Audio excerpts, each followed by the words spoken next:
أعوذ بالله من الشيطان الرجيم. بسم الله الرحمن الرحيم. ولا يجرمنكم شنآن قوم على ألا تعدلوا اعدلوا هو أقرب للتقوى. صدق اللہ العظیم.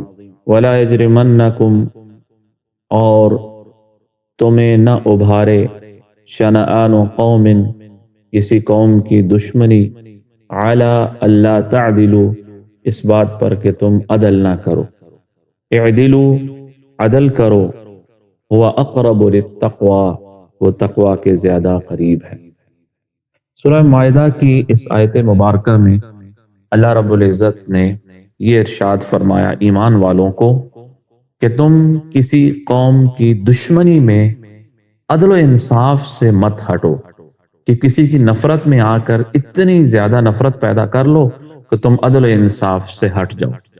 سورہ نساء میں اللہ رب العزت نے یہ ارشاد فرمایا تھا کہ انصاف پر، عدل پر قائم رہو، اگرچہ تمہیں اپنے ماں باپ، اپنی جان یا بہن بھائی یا کسی قریبی رشتہ دار کے بھی خلاف کوئی گواہی وغیرہ دینی پڑے تو عدل و انصاف کا دامن ہمیشہ سے تھام لو۔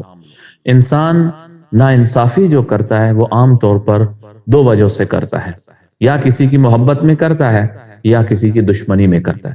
تو سورہ نساء میں اللہ رب العزت نے ارشاد فرمایا کہ کسی کی محبت میں بھی انسان عدل و انصاف سے نہ ہٹے، اور یہاں پر ارشاد فرمایا کہ کسی کی دشمنی میں بھی انسان عدل و انصاف سے نہ ہٹے۔ تو ولا اجرمنکم، تمہیں نہ ابھارے، شنآن قوم، کسی قوم کی دشمنی، علی اللہ تعدلوا، کہ تم عدل و انصاف نہ کرو، اعدلوا، عدل کرو، انصاف کرو، واقرب للتقوی، یہ تقوی کے زیادہ قریب ہے۔ تو ہمیں نہ کسی کی محبت میں، نہ کسی کی دشمنی میں، نہ کسی کی حمایت میں، نہ کسی کی مخالفت میں اس حد تک جانا چاہیے کہ ہم عدل و انصاف کا دامن چھوڑ دیں۔ ہم ہمیشہ عدل کے ساتھ ہیں، انصاف کے ساتھ ہیں، چاہے ہمارے اپنوں کے خلاف جائے بات، چاہے ہمارے مخالفین کے خلاف جائے، یا کسی کے حق میں جا رہی ہے، کسی کے خلاف جا رہی ہے، ہمیں اس کی پرواہ نہیں کرنی چاہیے، ہمیں صرف عدل و انصاف پر قائم رہنا چاہیے۔ اللہ رب العزت بھی اسی وقت انسان کی مدد فرماتے ہیں جب وہ عدل و انصاف پر قائم رہتا ہے، تو انسان کو ہمیشہ عدل و انصاف کے دامن کو تھامنا چاہیے۔ اللہ رب العزت ہم سب کو ایمانی صفات پر عمل کرنے کی توفیق عطا فرمائے۔